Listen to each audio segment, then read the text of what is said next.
Hi! So We're live. we're live. I have not worked on it since last time, but I did do some mental arithmetic and realized that zinc here is the 59th painting Uh-huh. of 118. I'm not very good at math. Does that mean you're more than halfway? This will make me halfway. That's so cool. Yes, I'm very excited. That's awesome. Yeah. And some of them are on Etsy now on Bite the Paintbrush, and I renewed a bunch of stuff because I cut it down to bare bones during the extreme lockdown. I was like, I don't want to have to go get prints. I don't want to go anywhere, so I'm going to just keep it to what I've got in house. And a bunch of stuff lapsed. So, like a few days ago, I went in and threw up a bunch of elements, and then also renewed a bunch of things. And immediately, one of my original paintings sold. Oh, cool. So Which one? the Unicorn Grotto. Oh, nice. And it's the same buyer, like the very first 7 years ago when I opened my Etsy shop, the very first thing that sold was an original painting, and it's that buyer. They came back for another one. I'm like, aww, Aw. me. That's So, very sweet. yes, that's my news in the professional arena today. Mm-mm. I have no news in the professional arena. Do you want to see my sweater? I want to see the sweater. Progress has been made. So it is now, wait, which way is the front? Hang on. It is now this far along, which is further than it looks because it like shrinks in on itself, but you can see that I am in the second color here. Awesome. Oh, it's so beautiful. I'm really into it. So this second color still has the like little black specklies, but it's fewer. So it's sort of, it's like the speckles that in the white are kind of bleeding into to make the background gray. And then the next color is going to be a darker gray with some purple speckles. And then the fourth color is just purple. I can't wait. It's great. I'm excited. So really but you can't wait today because today you're reading. Yes, I am. Today I'm reading, and I named this episode in Entish. I named it Hoom, Hom, and then I realized we're done with the Ents, and it's we're back to Legolas. So, and Aragorn in them. Can you rename it? No, it's just going to be misleading. Sorry, everyone. I could have, but then I would have had to like delete this broadcast and start a new broadcast and send you the link again, and we were already late, so I was like, fuck it. Okay. Fuck it indeed. Indeed. Oh, I also am going to show you my shirt because I'm pretty happy about it. That's nice. It was like in the little boys section on the Old Navy website, and I was like, well, that's a non-binary shirt. Oh man, I try to when I do my write-ups for the cards on Patreon, I try to keep a little ahead. And today I caught up with myself with Oxygen. So I posted Oxygen, and then I was like, I should write a few more. And I wrote Fluorine, and it's hilarious. Because fluorine is anarchy. So I was like, here are some chemical stuff and blah. And it reacts with this in flames, and this is flames, and this is flames, and it's always flames. And then where there's always a little short paragraph about how you use this in a tarot reading, and it's like rebel. Hang on. Flames on the side of my face, heaving breaths.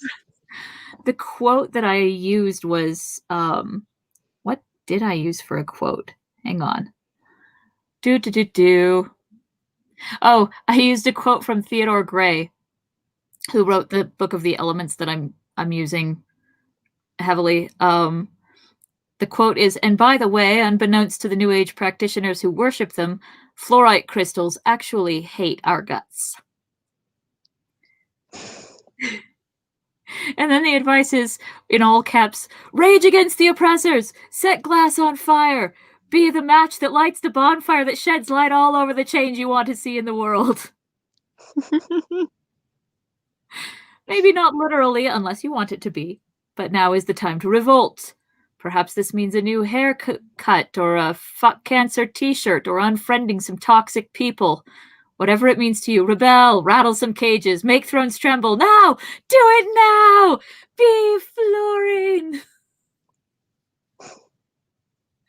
And yeah, that was a sneak preview for anybody. Thank you for letting me do that, because that entertained me to write, so. Those are always the best. Right? Okay. All right. Chapter V, The White Rider. Again, V, not V. For White.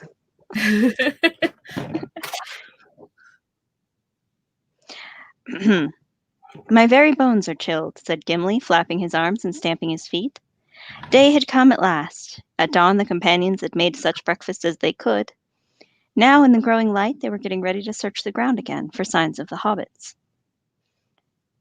And do not forget that old man, said Gimli. I should be happier if I could see the print of a boot. Why would that make you happy? Said Legolas.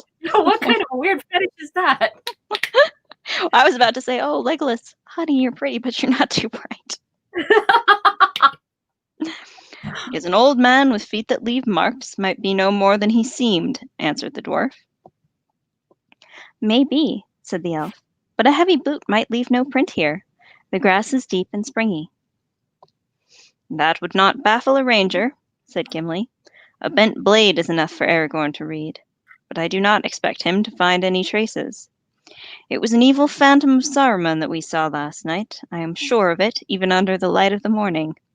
His eyes are looking out on us from Fangorn even now, maybe. It is likely enough, said Aragorn. Yet I am not sure. I am thinking of the horses. You said last night, Gimli, that they were scared away, but I did not think so. Did you hear them, Legolas? Did they sound to you like beasts in terror? Gimli, you ignorant slut. No, said Legolas. I heard them clearly, but for the darkness and our own fear, I should have guessed that they were beasts wild with some sudden gladness. They spoke as horses will when they meet a friend that they have long missed. So I thought, said Aragorn, but I cannot read the riddle unless they return. Come, the light is growing fast. Let us look first and guess later. We should begin here, near to our own camping ground, searching carefully all about, and working up the slope towards the forest. To find the hobbits is our errand, whatever we may think of our visitor in the night. If they escaped by some chance, then they must have hidden in the trees, or they would have been seen. If we find nothing between here and the eaves of the wood, then we will make a last search upon the battlefield and among the ashes. But there is little hope there. The horsemen of Rohan did their work too well. For some time the companions crawled and groped upon the ground. Ridiculous. The tree stood mournfully above them, its dry leaves now hanging limp and rattling in the chill easterly wind.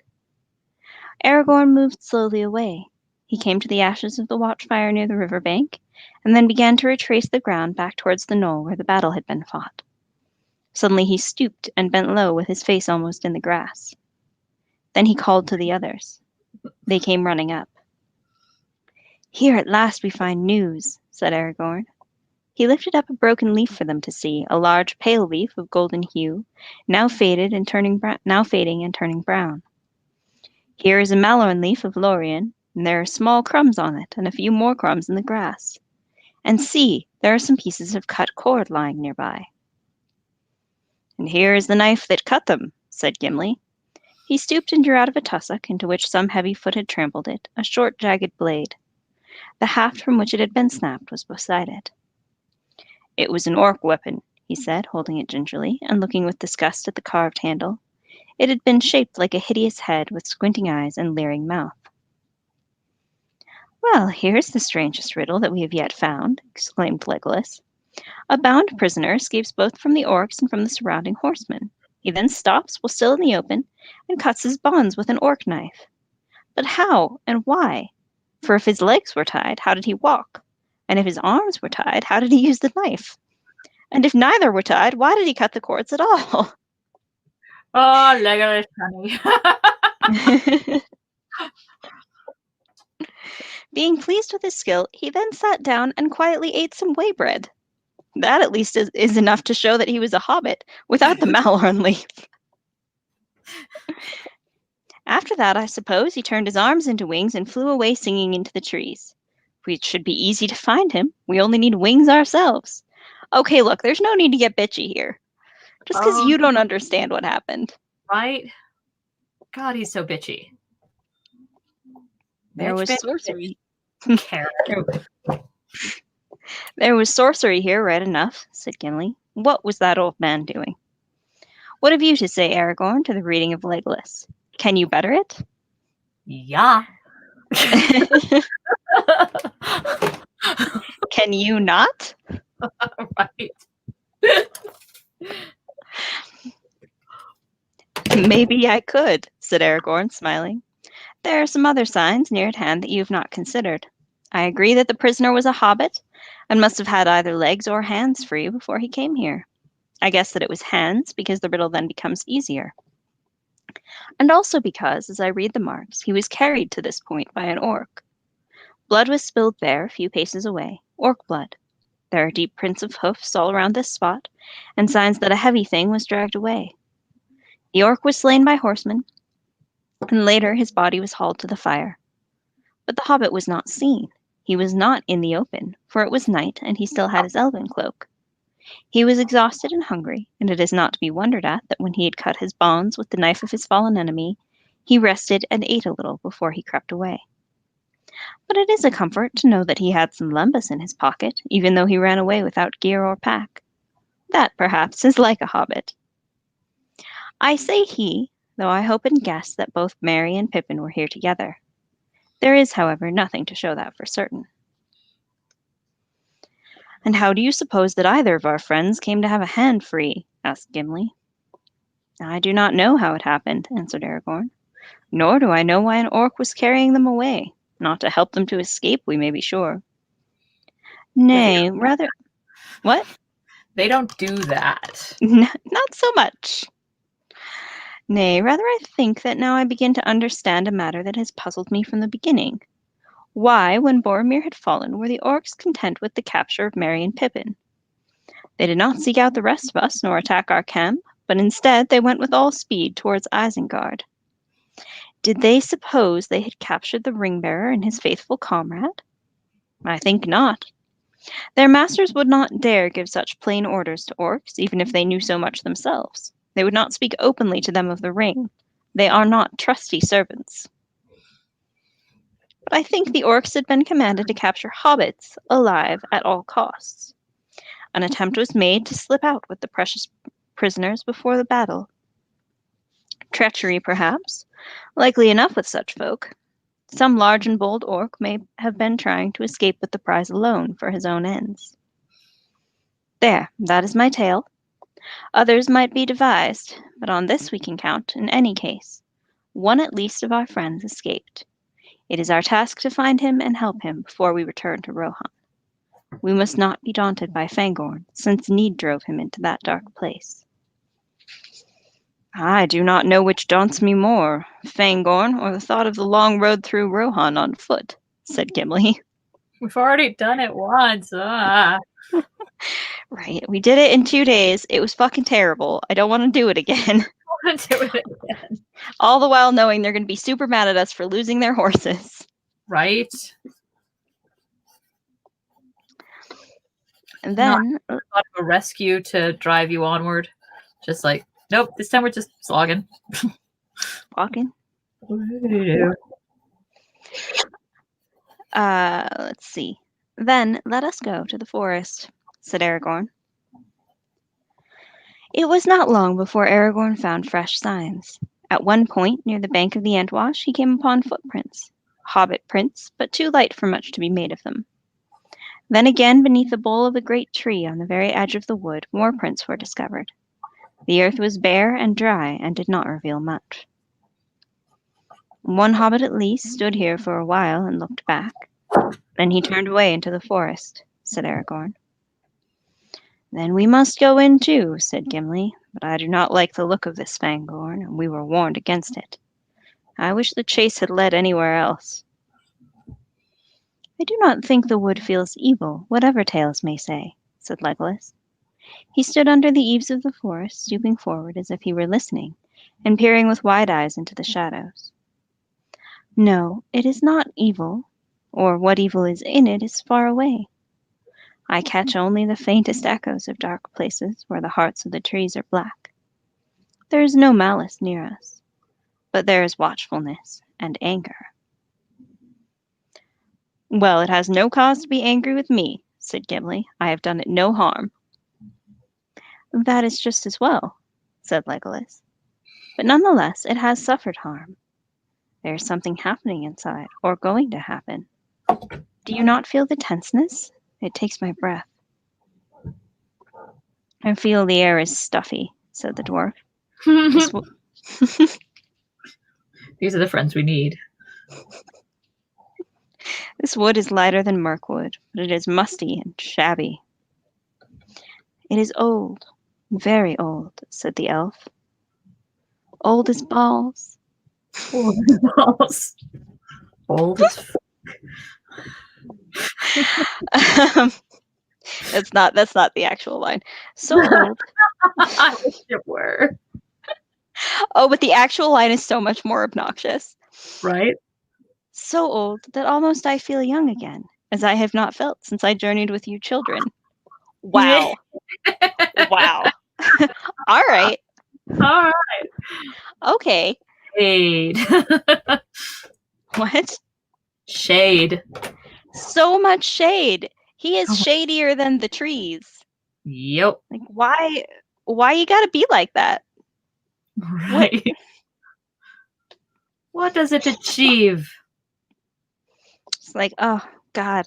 You know, I haven't told you this in the last 6 months that we've all been traveling together as best friends, but you make me feel really old, and I actually just think of you as babies. Bro. Right? Oh, it's a completely unrelated side note. Have you heard about the new translation of Beowulf? No, tell. This woman, oh gosh, I can't think of her full name. Her last name is Headley. Not Hetty. Not Hetty. But she is I don't even think she's a YA author and just basically like a massive lifelong Beowulf fan and learned to read it in the original and all this stuff, right? And so she just put out a new translation of Beowulf into more modern English. So nice. She translates "wait" as "bro." That's probably more accurate than it's ever been before. Seriously, I think it's like super accurate. And because she's like this huge fan of it, she keeps the kind of the rhythm and the alliteration. Nice. But just modernizes the language. Good. So I need to get a copy because I've never read Beowulf and I would like to, and I think I would like to read this version. Yeah, the first line is bro, tell me we still know how to talk about kings. Like, it's amazing. Awesome. And of course, lots of people are like, well, that's disrespectful. Like, you should translate it more in a more scholarly way. And it's just like, why? A, why? B, that would be inaccurate because these were not scholarly writings. Nope. And C, I'm pretty sure that she knows more about it than you. Yeah, that's when it's an expert that's talking. Well, and people want to be like, well, she's not that much of an expert. She's just a writer. It's like, well, she's been studying it for like 20 years or something. I don't even care if she's got a degree in it or not. I don't even know. Doesn't She's an matter. expert. In fact, yeah, self-made experts sometimes are more to be respected than university experts because those tend to be kind of echo chambers. Yeah. You pick the flavor of what everyone there is thinking instead of bringing a fresh approach to whatever the topic is. Anyway, I'm gonna have to invent an animal. This sculpture is frustrating. Yeah. I wish I knew what to tell you about that. Yeah, I'm not seeing it in my head yet. I'll figure it out. When my brain goes, oh, that's when I'll know I found the thing. Indeed. All right, where was I? Oh, yes. Legolas is kind of bitchy, as I have not felt since I journeyed with you children. It is old and full of memory. I could have been happy here if I had come in days of peace. I dare say you could, snorted Gimli. You are a wood elf, anyway, though elves of any kind are strange folk. What? Well said, Gimli. Yeah, you could be happy here, you weirdo. Yet you comfort me. Where you go, I will go. Gay. A little bit. Little bit. Little bit gay. But keep your bow ready to hand, and I will keep my axe loose in my belt. Not for use on trees, he added hastily, looking up at the tree under which they stood. I do not wish to meet that old man at unawares without an argument ready to hand, that is all. Let's go. He actually says let us go, but I picture it just being like, anyway, let's go. Fair. Ooh.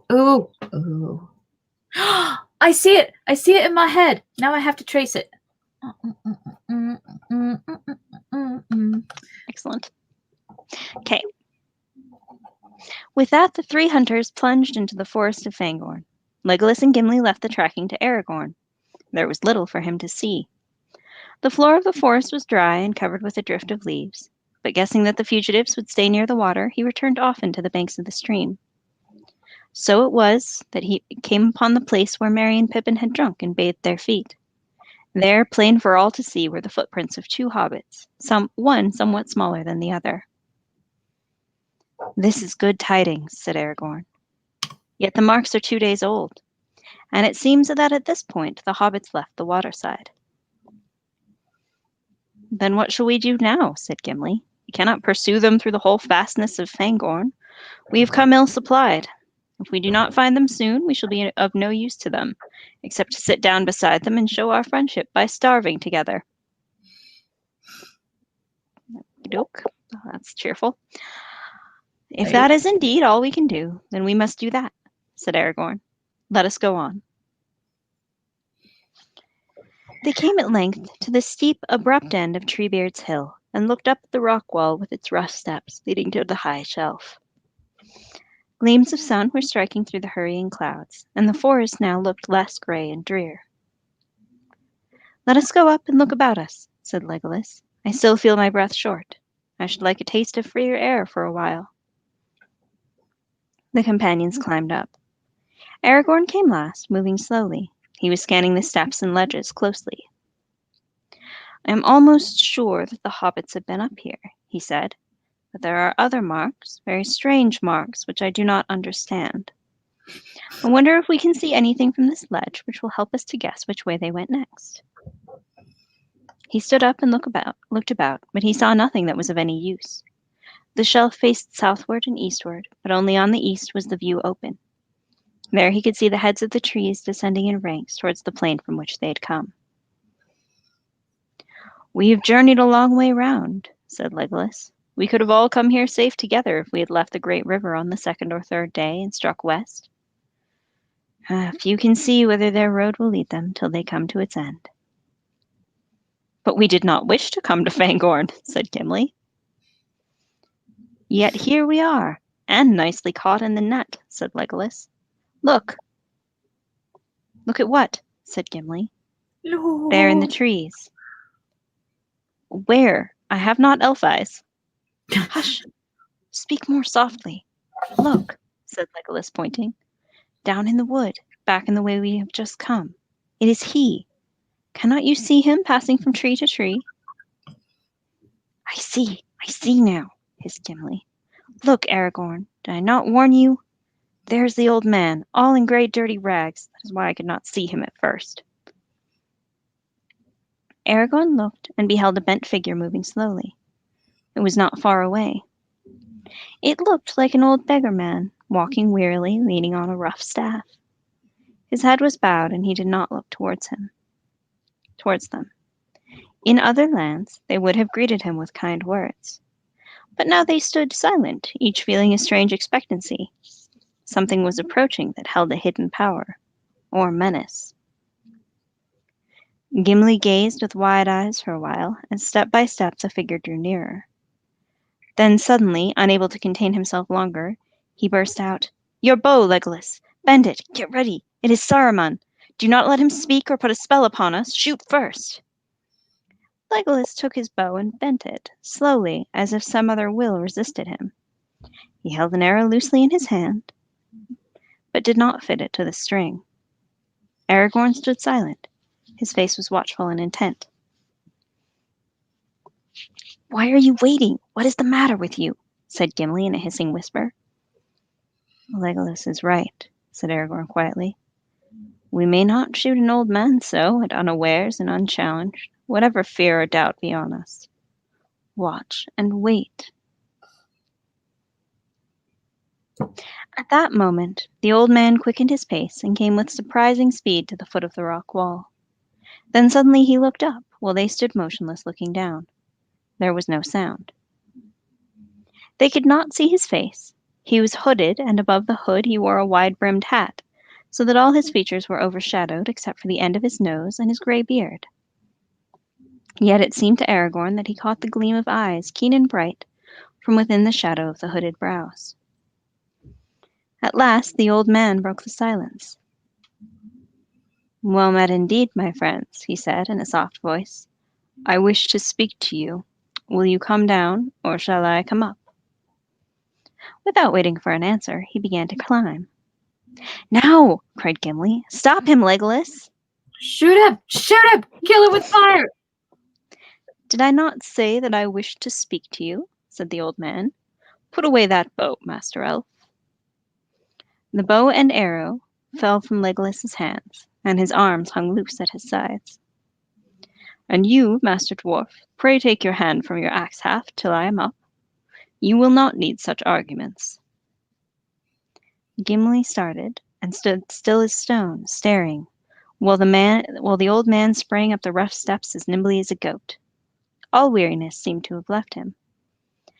As he stepped up onto the shelf, there was a gleam, too brief for certainty, a quick glint of white, as if some garment shrouded by the grey rags had been for an instant revealed. The intake of Gimli's breath could be heard as a loud hiss in the silence. Shit! Well met, I say again, said the old man, coming towards them. When he was a few feet away, he stopped, stooping over his staff, with his head thrust forward, peering at them from under his hood. And what may you be doing in these parts? An elf, a man, and a dwarf, all clad in elvish fashion. No doubt there is a tale worth hearing behind it all. Such things are not often seen here. You speak as one that knows Fangorn well, said Aragorn. Is that so? Not well, said the old man. That would be the study of many lives. But I come here now and again. Might we know your name, and then hear what it is that you have to say to us? Said Aragorn. The morning passes, and we have an errand that will not wait. As for what I wish to say, I have said it. What may you be doing, and what tale can you tell of yourselves? As for my name, he broke off, laughing long and softly. Aragorn felt a shudder running through him at the sound, a strange cold thrill. And yet it was not fear or terror that he felt. Rather, it was like the sudden bite of a keen air, or the slap of a cold rain that wakes an uneasy sleeper. "My name," said the old man again. "Have you not guessed it already? You've heard it before, I think." "Yes, you've heard it before. But come now, what of your tale?" The three companions stood silent, and made no answer.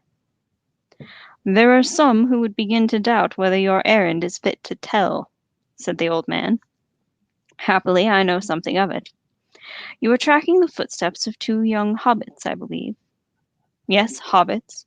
Don't stare as if you had never heard the strange name before. You have, and so have I. Well, they climbed up here the day before yesterday, and they met someone that they did not expect. Does that comfort you? And now I you would..."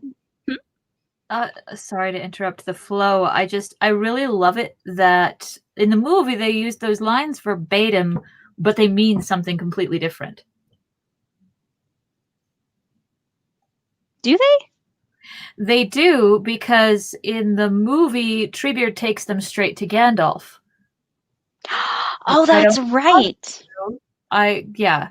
And they tease it like he dumps them in front of a white robed figure, and that's the last we see of them for a while. That's right, because they're like, "We're not orcs," and he's like, "Well, the white wizard will know." Exactly. That's And right. I forgot that about was that. totally acceptable. It's a bit it wouldn't work in the book, but it worked in the movie, and I love it that it's the same damn line to express it. Right? Yeah, And they that's did a good job with that. yeah. Anyway, yes. Also, I like at this point, I almost feel like they should have guessed that it's Gandalf just because he's being such an uncommunicative dick. Yeah, that's totally Yes, done.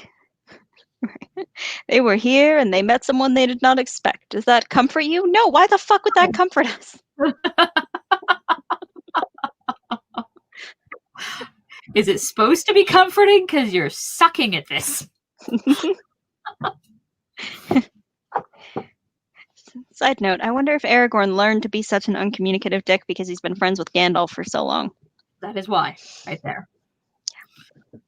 It's contagious.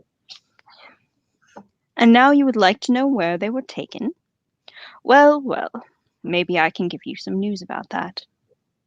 But why are we standing? Your errand, you see, is no longer as urgent as you thought. Let us sit down and be more at ease." I don't think they do see that. I don't think you've said anything to make them think that at all. The old man turned away and went towards a heap of fallen stones. He's like, I'm gonna fuck with you guys. Right? Like, this is so very much like when they meet Aragorn at the inn and they're like, "Are you a bad guy or a good guy?" And he's like, you decide. And then later they're like, "You didn't tell us you were friends with Gandalf." And he's like, "Would you have believed me?" It's like, "Well, you didn't try." Like, yes, we would have believed you. Like, right? why would we doubt that? No one had brought him up yet. Like, I know I look villainous, but I wanted you to just like me off the bat without me having to mention Gandalf's name. Oh well. Right? I wanted you to like me for myself. Bro, this isn't a dating app. Come on. The world is at stake, and you're like, I just want friends. I just wanted you to trust me for no reason. Well, I was just over here being incredibly, like, suspicious and shifty. Fuck's sakes. All right, where are we? Let's see. Oh, the old man turned away and went towards a heap of fallen stones and rock at the foot of the cliff behind.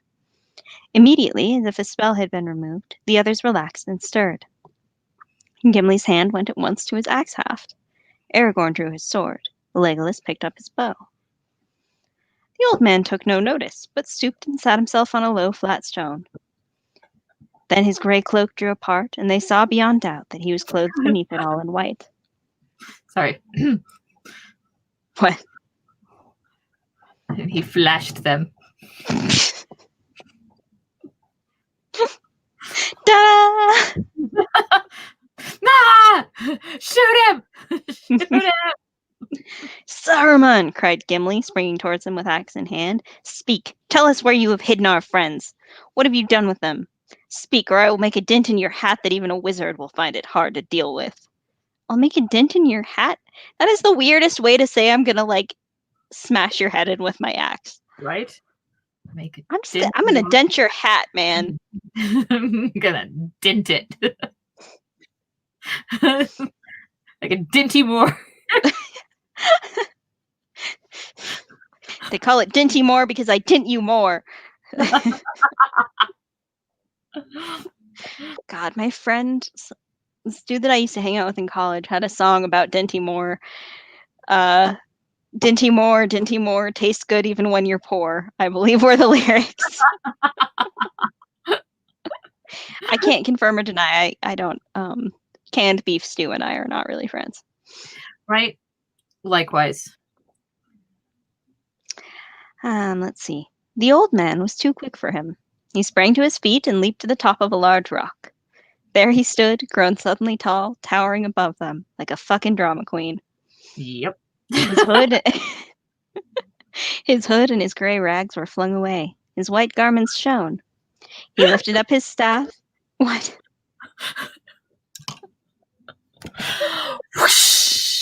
Grandmama, it's me, Anastasia.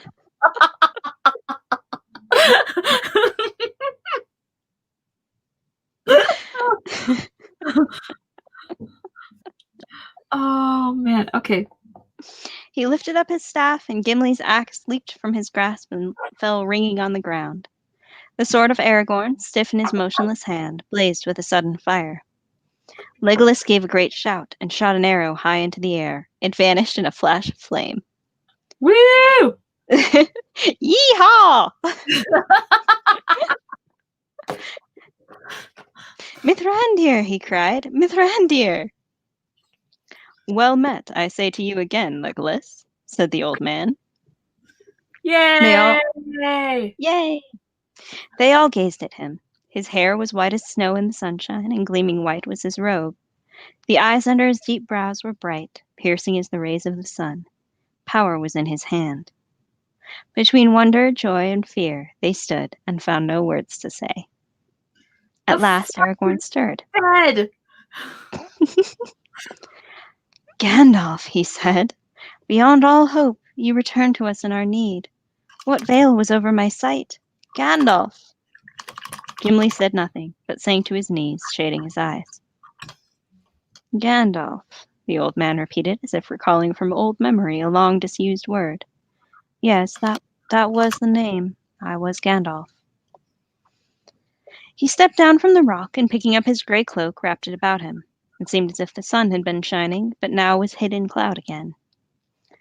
Yes, you may still call me Gandalf, he said, and the voice was the voice of their old friend and guide.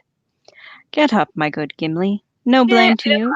I know it was inevitable. I know I've read it 150 times. It still makes me go when we get Gandalf back. It does. Yeah, it's pretty great. Okay, go ahead. Get up, my good Gimli. No blame to you and no harm done to me. Yeah, no blame to him. You were fucking with him. Right? Indeed, my friends.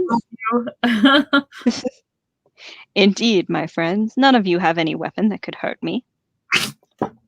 I leveled up while I was gone. Basically. Got through a boss fight, leveled up. It's fine. Yeah. Be merry. Exactly what happened. Be merry. We meet again at the turn of the tide. The great storm is coming, but the tide has turned. He laid his hand on Gimli's head, and the dwarf looked up and laughed suddenly. Gandalf, he said, but you are all in white. Yes, I am white now. If you wondered whether Gimli was gray, the first, or not gray, but gay, the first thing he says when his friend returns from the dead is, your wardrobe! You changed clothes! Dude, looks great! Yes, I am white now, said Gandalf. Okay. Mm, Indeed, I am Saruman, one might almost say. Saruman as he should have been. But come now, tell me of yourselves. I have passed through fire and deep water since we parted. I have forgotten much that I thought I knew, and learned again much that I had forgotten. I can see many things far off, but many things that are close at hand I cannot see. Tell me of yourselves. So, Gandalf is back. He needs reading glasses. And that's the end of his section. all right then. Yay, Gandalf. Whom, hom, whom. There, we used it. Yeah. Oh well. Yeah, we don't even get to see. We do not get to see the Ents do their thing at Isengard. We just get told about it. Which, I mean, the hobbits are great storytellers, so it's not so bad, but still frustrating. I mean, Tolkien just didn't really give a crap. I don't think he liked writing battle sequences. No. I think he did basically everything he could to avoid writing battle sequences. Right? Like, it's not so bad if he gets to write it in the voices of his characters, but he just doesn't want the primary experience. Indeed. Also, I think he was in The Hobbit, I think he was protecting Bilbo from ever having to experience war. Probably a good plan. Like, Bilbo represented his own inner innocence, and if he could make that part of him not have to remember it, then some part of him was free of the memories. I don't know if that's official history or if I'm just making shit up, but it sounds good. It does. All right, well, it's 1, so I'm going to go and do some other things. I feel like we just got here. What? No, I'm fucking with you. All right. We did start late, but we did. I got to go. Oh, that's okay. I am sure there's plenty of people who've got catching up to do.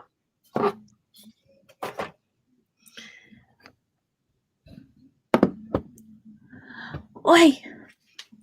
What are you up to for the rest of the day? Chores, mostly. Yes. Oh, wish us luck. We've got home inspection. Refi.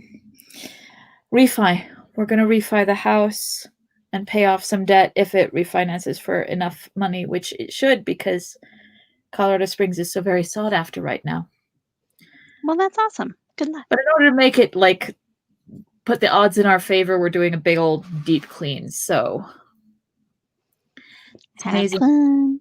It's amazing how many corners moths die in that you don't even notice until you start vacuuming them out. Indeed. All right. I love you. I'll see you on Wednesday. I love you too. Have a great time with chores and the sweater. Cuidado. Diamas.